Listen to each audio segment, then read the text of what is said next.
शिवसेना उद्धव बाळासाहेब ठाकरे के सांसद संजय राउत ने आज एक प्रेस कॉन्फ्रेंस कर केंद्र सरकार और ड्रीमलाइनर विमान हादसे को लेकर तीखे सवाल खड़े किए हैं। दोनों इंजन बंद होना, एटीसी में स्टाफ की कमी और साइबर अटैक की आशंका, ये सब गंभीर संकेत है।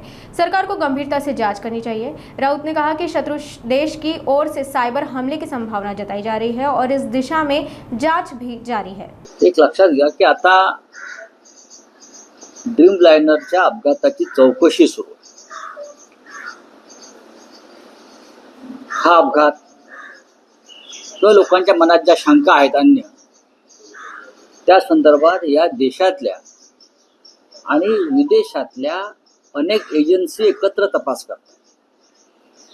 ब्रिटनचं पथक आलंय, पोर्तुगालचं पथक इथे आलेलं आहे, बोईंग अमेरिकेतून त्यांची काही टीम्स आलेल्या आहेत, आपल्या काही एजन्सी आहेत. त्याच्यामुळे त्याच्यावरती आता मी मत व्यक्त करणं योग्य नाही. पण ड्रीमलाइनरचं जेव्हा डील झालं होतं तेव्हा भारतीय जनता पक्षानं त्या संदर्भात शंका उपस्थित केल्या होत्या. त्यांच्या क्षमतेविषयी, त्यांच्या इंजिनाविषयी अशा अनेक होत्या शंका. कारण युपीएच्या काळामध्ये खरेदी झाली. Civil aviation minister Praful Patel होते. वारंवार त्यांना खुलासा करावा लागत होता, हे सत्य आहे. पण आता हा अपघात झाल्यावर त्या संदर्भात तपास सुरू आहे. मुळात अपघात झाला कसा किंवा हे घडलं कसं, हे आज सिव्हिल एव्हिएशन क्षेत्र जगातलं त्याला पडलेलं कोड आहे. 30 सेकंदामध्ये घडलं कसं, एकाच वेळेला 2 इंजिन बंद पडली कशी, कोणी सायबरच्या माध्यमातून ही हायजॅक केली का, असे अनेक प्रकार समोर येत आहेत. आपण त्यातले एक्सपर्ट नाही आहोत. पण शत्रू राष्ट्राकडून जे सायबर हल्ले होत आहेत, सायबर हल्ले आपल्या देशावर, ही अत्यंत गंभीर गोष्ट आहे. आपली यंत्रणा ठप्प केली जाते, मिलिटरी यंत्रणा ठप्प केली जाते जगभरात अनेकदा. या सगळ्याचा तपास एजन्सी जर करत असेल तर त्याच्यावरती आता फार चर्चा करणं योग्य नाही. दुर्दैवानं 300 पेक्षा जास्त लोकांना प्राण गमवावे लागले याच्यामध्ये.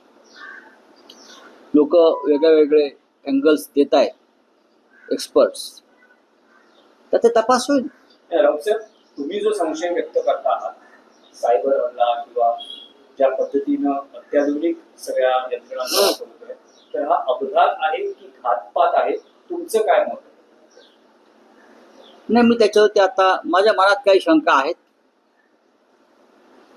आणि त्या शंका आता उघडपणे बोलून एक गोंधळ निर्माण करणं बरोबर नाही.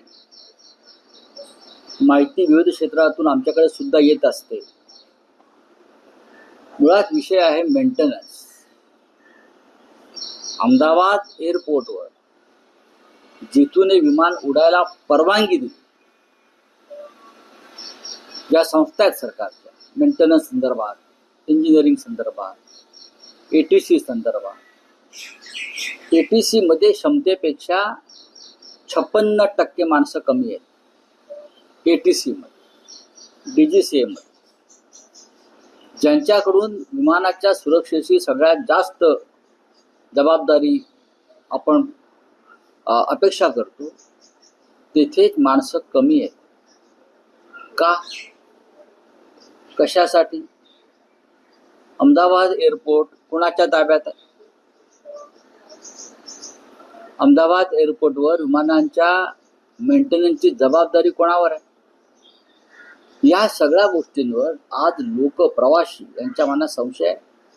आणि हा संशय असाच राहिला तर विमानातून प्रवास करणाऱ्यांची संख्या या देशामध्ये घटेल. लोकांच्या मनात भीती आहे की भारतीय विमानांचं किंवा हवाई क्षेत्रामध्ये आपण अत्यंत गांभीर्यानं हे क्षेत्र घेतलेलं नाही. मंत्री पहा ना, काल मंत्री त्या मृत्यूच्या ढिगारावरती उभे राहून ज्या पद्धतीनं वागत होते त्याला रील बनवणंच म्हणतात.